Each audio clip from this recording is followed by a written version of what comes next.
Vulcan, although not airplanes in general. She's got a corgi called Vulcan. It's a doggy, a corgi Dachshund cross, but it's called Vulcan. So Vulcan, well, she's about to start her takeoff. There's the hull.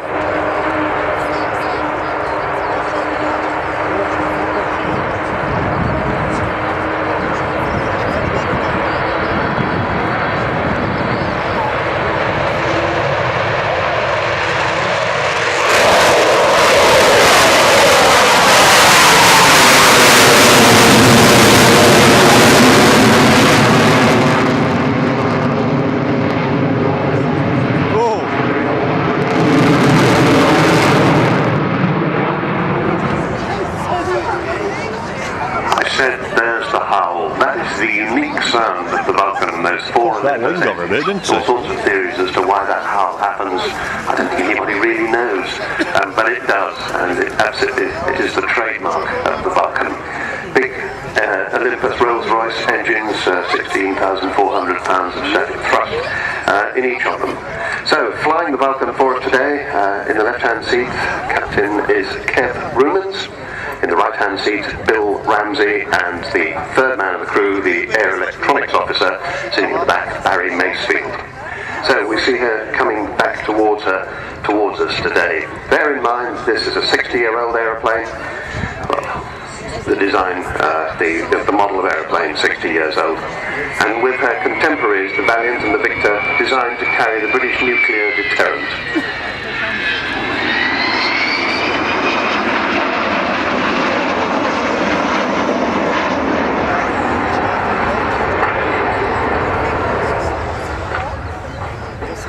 Of course, the Navy took over that role later on.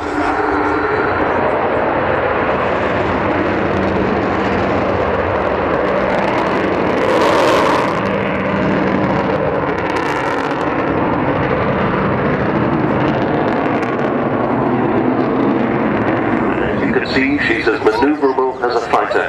When she first flew in the 50s, she was displaying at Farnborough, and the test pilots used to do a complete roll in her. I'm not allowed to do that these days, but as you can see, she can still turn a pretty manoeuvre.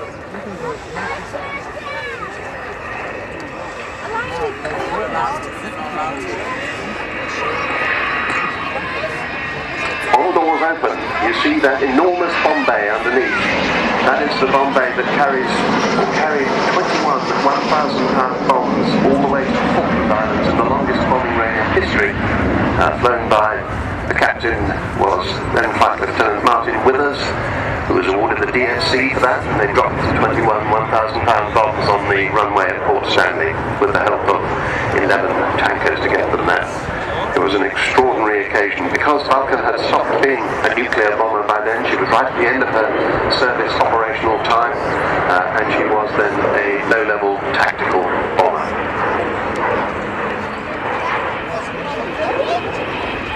Bomb doors closing as she comes by for the second time.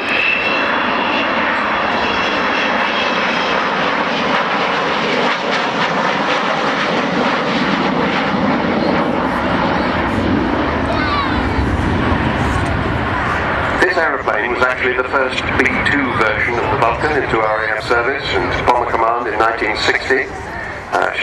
This particular aeroplane is a mere 52 years old, just a stripling, and she served on the operational conversion.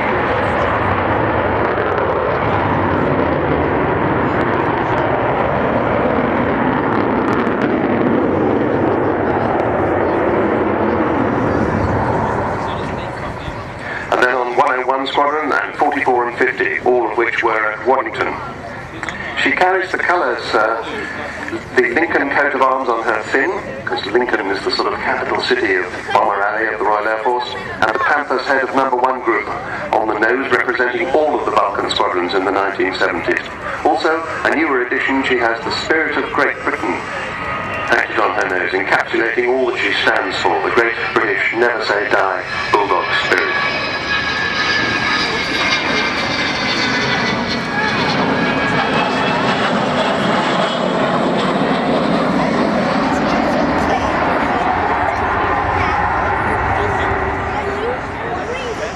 Because when she was the last RAF Vulcan, and when she left service in 1993, nobody thought we'd ever see a Vulcan flying again.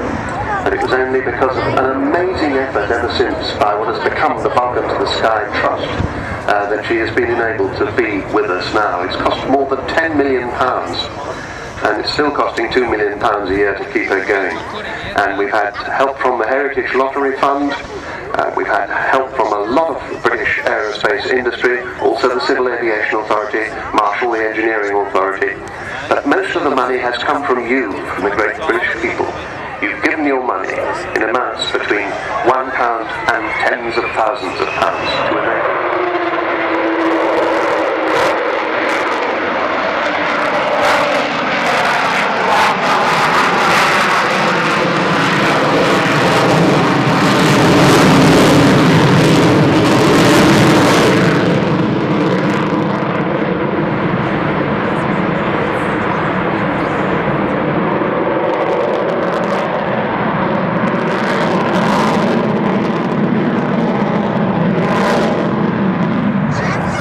There you've got the howl again, not quite as marked as on the takeoff run, but that wonderful howl.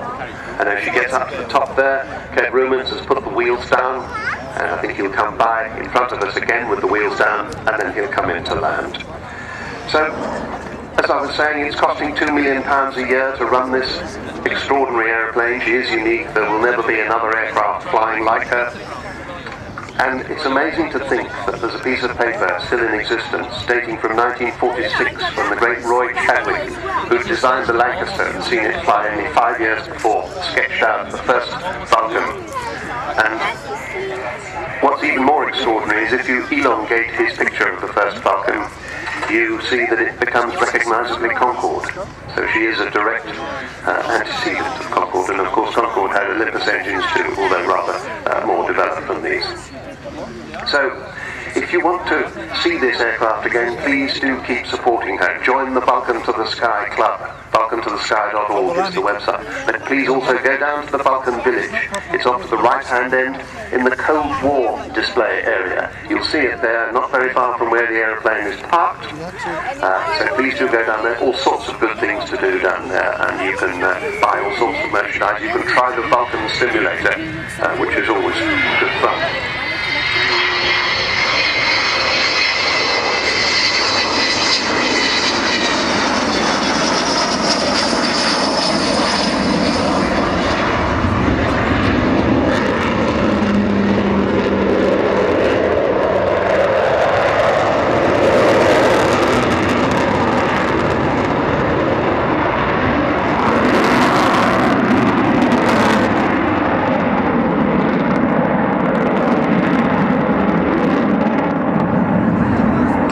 Saying earlier how much support we had from the British aerospace industry, and I omitted to name some of our very helpful people, some of our sponsors yesterday, so I got into trouble for that.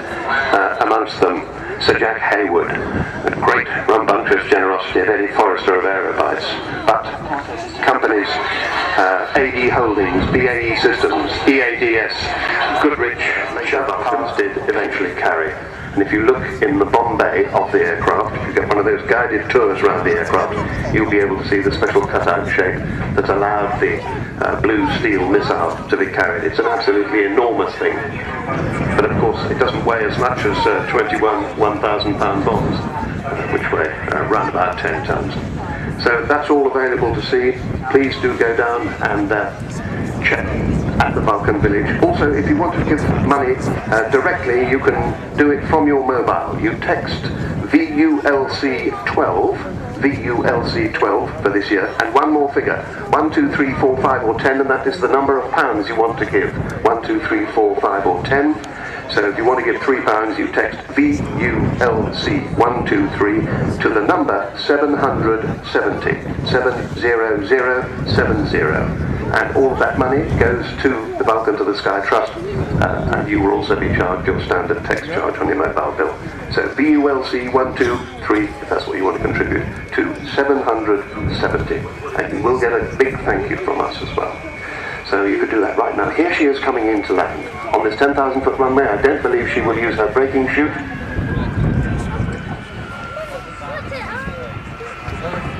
And And I think we'll see Kev Rumins holding the nose up as she goes by, so that great slab of a wing slows the aeroplane down. You see the air brake sticking out top and bottom of the wing there. He's actually getting the nose a little higher. And finally he lets it drop. The two nose wheels come down, all 18 wheels back down on the runway here at Fairford at the Royal International Airport. And I can't tell you how happy I am to see that happen today, because